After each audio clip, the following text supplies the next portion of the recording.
திரு சுபவீர பாண்டியன் அவர்கள் வந்து நிறைய என்னைய கேலி பண்ணுவாரு ஜாலியா அண்ணங்கிற உரிமையில. அப்படி ஒரு கேலி பண்ணும்போது இந்த பாரதிய ஜனதா கட்சி எதிர்பார்த்தது என்னமோ ரஜினிகாந்தை, அவர்களுக்கு கிடைத்தது என்னமோ ரங்கராஜ் பாண்டே அப்படின்னாரு. அவருக்கு அவ்வளவுதான், ரஜினிகாந்த் வருவார் நினைச்சிட்டு இருந்தார் அப்படின்னு. ஆனா அவருக்கு வந்து அப்போ அந்த இதை எழுதும் போது ஒண்ணு தெரியல, அவர்கள் பாஜக எதிர்பார்த்தது திரையில் வரக்கூடிய அண்ணாமலை, ஆனா அவர்கள் கிடைத்தது தலையில வந்து நிற்கக்கூடிய ஒரு அண்ணாமலை.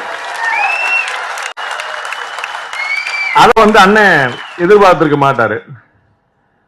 திரு அண்ணாமலைனாலே ஒரு சஸ்பென்ஸ் தானே, சர்ப்ரைஸ் தானே, ஒரு என்ன பண்ணுவாரு பூரா பீதியிலே இருக்கிறாங்க. நம்ம சினிமாக்கெல்லாம் சொல்ற மாதிரி வந்து உள்ளத லெப்ட்ல இண்டிகேட்டரை போட்டு ரைட்ல கையை போட்டு ஸ்ட்ரைட்டா போயிட்டு அவர் மாட்டு போயிட்டே இருக்கிறாரு. பல பேருடைய முகத்துல இருந்து சில பாவங்களையும் வார்த்தைகள்ல இருந்து சில விஷயங்களையும் கண்டுபிடிச்சிடலாம். ஆனா வந்து அவர் அடுத்தவங்கள்ட்ட இருந்து எல்லாத்தையும் கறக்கிறவர். அந்த மரவக்குறிச்சி பிரச்சாரத்து போது சொன்னா பாருங்க, இதை மாதிரி பல பேரை தலையில கட்டி தொங்க விட்டு பார்த்திருக்கேன் அப்படின்னாரு.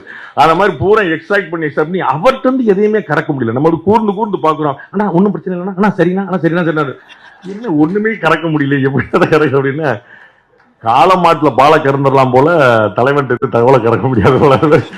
நானும் எவ்வளவுதான் நூல் விட்டு பார்ப்பேன், அது வந்து அசராம் அப்படி நிப்பா. அப்படி ரொம்ப ஆச்சரியமான விஷயம். வந்து நிறைய இளைஞர்களை வந்து ஒரு பெரிய ஒரு நம்பிக்கையாக அண்ணாமலை வந்து தலைவர் பதவியிலிருந்து மாற்றப்பட்டார் அப்படின்னோடனே பாஜக அதிர்ந்ததற்கு இணையாக தமிழகம் அதிர்ந்தது. அதுல வந்து எந்த குழப்பமும் இல்லை.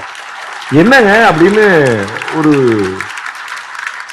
இது இது இது எப்படிங்க இது வந்து சரியா இருக்குமான்னு புரியவே இல்லை. ஏதோ நான் போய் மாத்தின மாதிரி என்கிட்ட 100 பேர் தூக்கம் கேட்க ஆரம்பிச்சா, என்னங்க இப்படி ஆகி போச்சு, என்னங்க இப்படி, ஏங்க உனக்கு மணி நான் உட்காந்து எழுதிட்டு இருக்கேன்.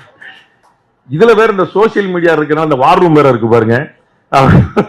அவங்க ஒரே கன்ஃபியூஷன்ல இருப்பாங்க, இது நம்ம ஆளா எதிராளா அப்படி தெரியாம உட்கார்ந்து இருப்பாங்க. அவங்க வேற ஒரு பஞ்சாயத்து கொண்டு வச்சு நான் தம்பி எடுத்து நம்மள என்னப்பா சாண்ட்விச் மாதிரி வச்சிருக்காங்க, இந்த பக்கம் போனா இவங்க அடிக்கிறாங்க, அந்த பக்கம் போனா அவங்க அடிக்கிறாங்க, ஒரே குழப்பமா இருக்கு.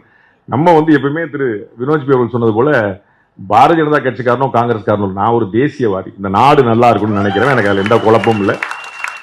நாடு நல்லா இருக்கிறதுக்காக யார் வந்தாலும், ஒருவேளை திடீர்னு கம்யூனிஸ்ட் கட்சி வந்தா கூட அவங்களுக்கு நான் சப்போர்ட் பண்ணுவேன், கவலைப்படாது. அதுல வந்து எனக்கு வந்தாங்க வரமாட்டாங்க, உங்களுக்கு பெரிய தைரியமா இருக்கீங்க, நீங்க அதனால அந்த கைது எடுத்துவீங்க, ரைட்டு.